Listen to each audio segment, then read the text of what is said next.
Hello hello ಇವತ್ತು ನಾನು ಜವಳಿಕಾಯಿ ಪಲ್ಯ ಮಾಡ್ತಾಯಿದ್ದೀನಿ. ದಾವಣಗೆರೆ ಕಡೆಗೆಲ್ಲ ಇದನ್ನು ಜವಳಿಕಾಯಿ ಅಂತಾರೆ, ಬೆಂಗಳೂರು ಕಡೆಗೆಲ್ಲ ಗೋರೆಕಾಯಿ ಅಂತಾರೆ. ಅದಕ್ಕೋಸ್ಕರ ನಾನು ಜವಳಿಕಾಯಿ ಅಂತ ಪಲ್ಯ ಮಾಡ್ತಾಯಿದ್ದೀನಿ. ಈರುಳ್ಳಿ, ಹಸಿಮೆಣಸಿನ್ಕಾಯಿ ಎಲ್ಲ ಹೆಚ್ಚಿಟ್ಕೊಂಡಿದ್ದೀನಿ, ಟೊಮೊಟೊ. ಈ ಜವಳಿಕಾಯಿ ಚೆನ್ನಾಗಿ ಕಪ್ಪಾಗೋ ತನಕ ಹುರಿತಾಯಿದ್ದೀನಿ. ಚೆನ್ನಾಗಿ ಹುರಿದ್ರೆ ಟೇಸ್ಟ್ ಇರುತ್ತೆ, ಅದು ಕಹಿ ಅಂಶ ಕಡಿಮೆ ಆಗಿರುತ್ತೆ. ಹಂಗಾಗಿ ಕಪ್ಪಾಗೋ ತನಕ ಹುರಿತಾಯಿದ್ದೀನಿ. ಹುರಿದ್ಬಿಟ್ಟು ಈಗ ಸಾಸಿವೆ, ಜೀರಿಗೆ ಹಾಕಿಬಿಟ್ಟು ಚೆನ್ನಾಗಿ ಸಾಸಿವೆ ಸಿಡಿಯೋ ತನಕ ನೋಡಿ ಫಸ್ಟ್ ಹಸಿಮೆಣ್ಸಿನ್ಕಾಯಿ ಹಾಕ್ತಿದ್ದೀನಿ. ಹಸಿಮೆಣ್ಸಿನ್ಕಾಯಿ ಹಾಕಿ ಈರುಳ್ಳಿ ಹಾಕಿದ್ದೀನಿ. ಬೇಕಿದ್ರೆ ಕರಿಬೇವು ಕೊತ್ತಂಬರಿ ಆ್ಯಡ್ ಮಾಡ್ಕೋಬೋದು, ನಾನು ಮಾಡಿಲ್ಲ ಇಲ್ಲಿ. ಚೆನ್ನಾಗಿ ಕೆಂಪಾಗೋ ತನಕ ಈರುಳ್ಳಿ ಹುರಿದು ಆಮೇಲೆ ಟೊಮೊಟೊ ಹಾಕ್ತಾಯಿದ್ದೀನಿ. ಈ ಥರ ಫ್ರೈ ಮಾಡಬೇಕು. ಫ್ರೈ ಆದಮೇಲೆ ಇದಕ್ಕೆ ಒಂದು ಚಮಚ ಉಪ್ಪು ಹಾಕ್ತಾಯಿದ್ದೀನಿ. ಒಂದು ಚಮಚ ಉಪ್ಪು, ಒಂದು ಚಮಚ ಸಾಂಬಾರು ಪುಡಿ ಹಾಕ್ತಾಯಿದ್ದೀನಿ. ನಾವು ಸಾಂಬಾರು ಪುಡಿ ಮನೆಯಲ್ಲೇ ಮಾಡಿರ್ತೀವಿ.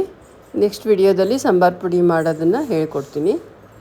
ಸ್ವಲ್ಪ ಸಕ್ಕರೆ ಹಾಕಿದ್ದೀನಿ, ಯಾಕೆಂದರೆ ಕಹಿ ಅಂಶ ಜವಳಿಕಾಯಲ್ಲಿ ಕಹಿ ಇರುತ್ತಲ್ಲ, ಅದಕ್ಕೋಸ್ಕರ ಬ್ಯಾಲೆನ್ಸ್ ಆಗಲಿ ಅಂತ ಸ್ವಲ್ಪ ಸಕ್ಕರೆ ಹಾಕ್ತೀನಿ. ಈಗ ಜವಳಿಕಾಯಿನೆಲ್ಲ ಸೇರಿಸಿ ಮಿಕ್ಸ್ ಮಾಡ್ತಾಯಿದ್ದೀನಿ. ಚೆನ್ನಾಗಿ ಮೇಲೆ ಕೆಳಗೆ ಎಲ್ಲ ಮಸಾಲೆ ಎಲ್ಲ ಅದು ಹೊಂದ್ಕೋಬೇಕು. ಆ ಥರ ಕೈಯಾಡಬೇಕು. ಆ ಥರ ಕೈಯಾಡಿ ಆಮೇಲೆ ಒಂದು ಲೋಟ ನೀರು ಹಾಕಬೇಕು. ಒಂದು ಲೋಟ ನೀರು ಹಾಕಿಬಿಟ್ಟು ಚೆನ್ನಾಗಿ ಕೈಯಾಡಿ ಮುಚ್ಚಿಟ್ಬಿಡಬೇಕು. ನೋಡಿ, ಈ ಥರ ಇಷ್ಟೇ ನೀರು ಹಾಕ್ಬೇಕು, ಸಾಕು. ಆಮೇಲೆ ಮತ್ತೆ ಬೇಕಾದರೆ ಹಾಕ್ಬೋದು.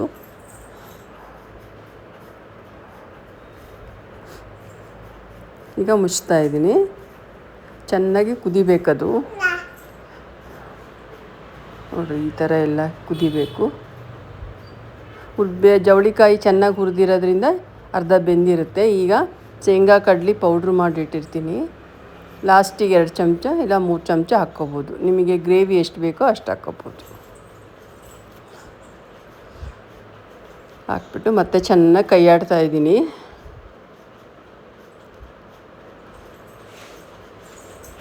ಕೈಯಾಡಿ ಮುಚ್ಚಿಬಿಡಬೇಕು.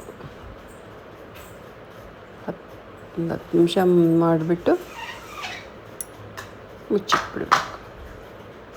ಜವಳಿಕಾಯಿ ಪಲ್ಯ ರೆಡಿ.